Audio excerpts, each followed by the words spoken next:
బుల్టెన్లో మరో breaking news చూస్తున్నాం. Amalapuram assembly టికెట్ను జనసేనకు కేటాయించాలని ఆ పార్టీ శ్రేణులు ఆందోళన చేశారు. అమలాపురం అసెంబ్లీ టికెట్ను తెలుగుదేశం పార్టీకి కేటాయిస్తున్నట్లు సంకేతాలు రావడంతో గడియార స్తంభం సెంటర్లో నిరసన తెలిపారు. జనసేన అభ్యర్థికి టికెట్ కేటాయించాలంటూ పెద్ద ఎత్తున నినాదాలు చేశారు.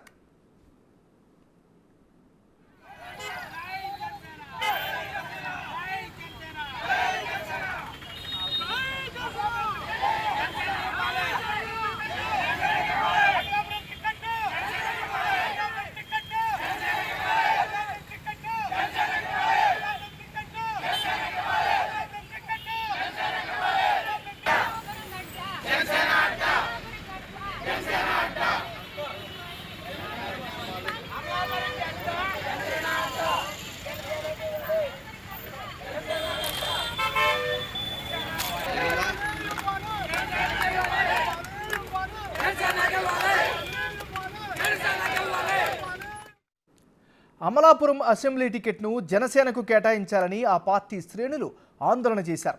అమలాపురం అసెంబ్లీ టికెట్ను తెలుగుదేశం పార్టీకి కేటాయిస్తున్నట్లు సంకేతాలు రావడంతో గడియార స్తంభం సెంటర్లో నిరసన తెలిపారు. జనసేన అభ్యర్థికి టికెట్ కేటాయించాలంటూ పెద్ద ఎత్తున నినాదాలు చేశారు.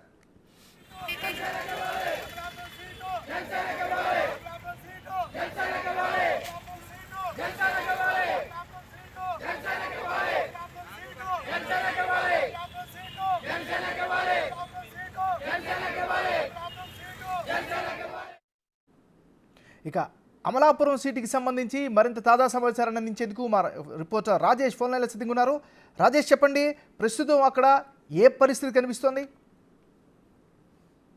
ఉమ్మడి తూర్పుగోదావరి జిల్లాలో మొత్తం సీట్ల మార్పు అనేది రాజకీయ రచ్చ రేపుతుందని చెప్పాలి. ఈ రోజు నిన్న సాయంత్రం పిఠాపురంలో అయితే ఏకంగా కరపత్రాలు తగలబెట్టడం, తెలుగుదేశం పార్టీకి సంబంధించిన జెండాలు తగలబెట్టడం, ఖచ్చితంగా వర్మ చంద్రబాబు నాయుడు దిష్టిబొమ్మలు దగ్ధం చేయడం, నారా లోకేష్ దిష్టిబొమ్మలు దగ్ధం చేయడం జరిగింది. ఈ రోజు కూడా కార్యకర్తలతో సమావేశం జరుగుతుంది. ఇక తాజాగా చూసుకుంటే ఇప్పుడు అమలాపురం సీటు హైదరాబాద్ ఆనందరావు కేటాయించారని చెప్పి ఒక వార్త అయితే బయటకు వచ్చింది. ఈ నేపథ్యంలో సీట్ను ఆ నిర్ణయాన్ని విరమించుకోవాలని చెప్పి జనసేన వీర మహిళ అయితే రోడ్డుకి బస్తుంది. అక్కడ జనసేన తరఫున ఉన్న శక్తిపత్తుల రాజబాబుకు సీట్ను కేటాయించాలని చెప్పి మొదటి నుంచి కూడా డిమాండ్ చేస్తున్నారు. ఈ నేపథ్యంలోనే ముఖ్యంగా పొత్తుల్లో భాగంగా ఉభయ గోదావరి జిల్లాల్లో జనసేన సీట్లు ఎక్కువ సాధిస్తుంది.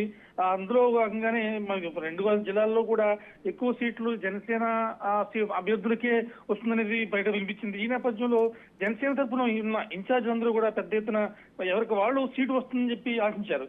ఈ నేపథ్యంలో పొత్తుల్లో భాగంగా కొన్ని చోట్ల తగ్గాల్సి వచ్చినప్పుడు ఆ పరిస్థితి అయితే మాత్రం అక్కడ జనసేన నేతలు జీర్ణించుకోలేని పరిస్థితి ఉంది. నిన్న ఇటీవల కాలంలో చూసుకుంటే మండపేటకు సంబంధించి వేగుళ్ల లీలాకృష్ణ కూడా ఇదే రకంగా అక్కడ ఆవేదన వ్యక్తం చేశారు. ఏంటంటే అక్కడ చంద్రబాబు వచ్చినప్పుడు వేగుళ్ల జోగేశ్వరరావును గెలిపించాలని చంద్రబాబు చెప్పడంతో వెంటనే జనసేన సంబంధించిన కోనసీమకు సంబంధించిన 7 ఇన్ఛార్జీలు కూడా భేటీ అయ్యారు. భేటీ అయిన తర్వాత తదుపరి నిర్ణయం ఎలా ఉండబోతుంది అనేది కార్యకర్తలతో మాట్లాడిన తర్వాత చెప్తామని చెప్పారు.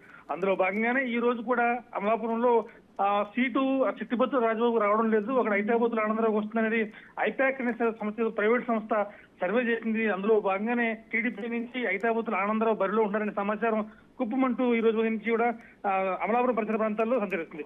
ఈ నేపథ్యంలో వెంటనే జనసేన సంబంధించిన వీర మహిళలు కావచ్చు, జనసేన కార్యకర్తలు, అలాగే చిట్టిపత్తుల రాజబాబు సంబంధించిన అభిమానులు వీళ్ళందరూ కూడా పెద్ద ఎత్తున ఆందోళన దిగారు. అయితే పోలీసులు రంగప్రవేశం చేసి పంపించే ప్రయత్నించారు. కానీ జనసేన పార్టీ నేతల్లో కావచ్చు, కార్యకర్తలు కావచ్చు, ఖచ్చితంగా సీటు తమకు ఇవ్వాలని చెప్పి డిమాండ్ చేస్తున్న పరిస్థితి కనబడుతుంది ఏమన్నారు. Right, thank you Rajesh.